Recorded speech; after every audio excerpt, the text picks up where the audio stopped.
Collector કચેરી ખાતે collector સાહેબની અધ્યક્ષતામાં FRA યોજના અંતર્ગત 13 કરોડ રૂપિયાનું અને ગુજરાત પેટર્ન અંતર્ગત 60 કરોડ રૂપિયાના આયોજનની મિટિંગ હતી.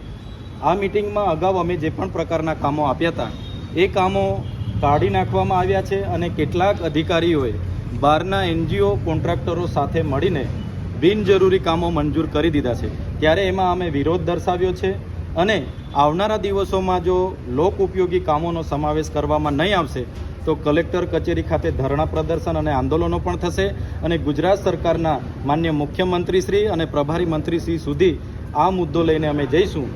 આ વિસ્તારના લોકોના વિકાસ માટે આવેલા પૈસા અમે ક્યારેય સગે વગે કરવા નહીં દઈએ, ક્યારે કૌભાંડ કરવા અમે નહીં દઈશું. અને અમને માન્ય કલેક્ટર સાહેબ અને પ્રાયોજના અધિકારી સાહેબે મંગળવાર સુધીની બાહેધરી આપી છે. જો ત્યાં સુધી અમારા કામોનો સમાવેશ કરવામાં નહીં આવશે તો આજ કલેક્ટર કચેરી ખાતે અમે ધરણા પર ઉતરીશું.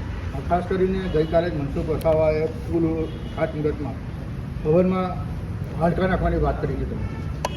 કાલે તો મને કોઈએ આમંત્રણ આપ્યું નથી એટલે એ કાર્યક્રમમાં હું ગયો નથી. માર્ગ અને મકાન વિભાગ પર એ બાબતે આવનારા દિવસોમાં હું ખુલાસો માગીશ. મનસુખભાઈ વસાવા અમારા વડીલ છે, અમે પણ એમના પરથી ઘણું શીખીએ છીએ. પણ મારા જેલમાંથી છૂટી જવાથી મનસુખભાઈને બળતરા થયા હશે તો આવું બોલતા હશે એવું હું સ્પષ્ટ માનું છું. CCTV તમારા જ માણસે ડિલીટ માર્યા છે એવા આક્ષેપ કર્યા. જે ખાસ કરીને જે પ્રાંત કચેરી પર આક્ષેપ મૂકવામાં આવે છે કે તમારા પ્રિય અધિકારીએ ડિલીટ માર્યા એમ એવું બોલ્યા છે. બાકી અત્યારે ચૈતર વસાવા જેલમાં બસ. મનસુખ દાદા જે પણ બોલે છે એ લગભગ સાંસદ છે એટલે પુરાવા સાથે બોલતા હશે. કેમ કે જે ઘટના ઘટી હતી તે મનસુખભાઈ લોકોએ ત્યાં બેસીને બનાવેલી ઘટના હતી. હું હજુ ત્યાંથી મિટિંગમાંથી ઉતરું છું ને મનસુખભાઈ ત્યાં હાજર થઈ જાય છે. મનસુખભાઈ આ લોકોને સર્કિટ હાઉસે લઈ જાય છે, સાથે પોલીસ અધિકારીને રાખીને એવી બંધ બેસતી ખોટી FIR બનાવડાવે છે જેના કારણે 80 દિવસ મારે જેલ ભોગવવું પડ્યું. પણ ભગવાન મનસુખ દાદાનું બી ભલું કરે એવી ભગવાનને પ્રાર્થના કરું છું. કુદરત કોઈને છોડતી નથી અને લોકો તો આવનારી તાલુકા પંચાયતમાં, જિલ્લા પંચાયતમાં એનો જવાબ આપી દેશે. હવે તમે બીજો સવાલ એ છે કે સૌથી જામીન આપ્યા છે ડેડિયાપાડા વિધાનસભા મત વિસ્તાર સિવાય તમારે બહાર રહેવાનું, તો હવે તમે ક્યાં રહેશો?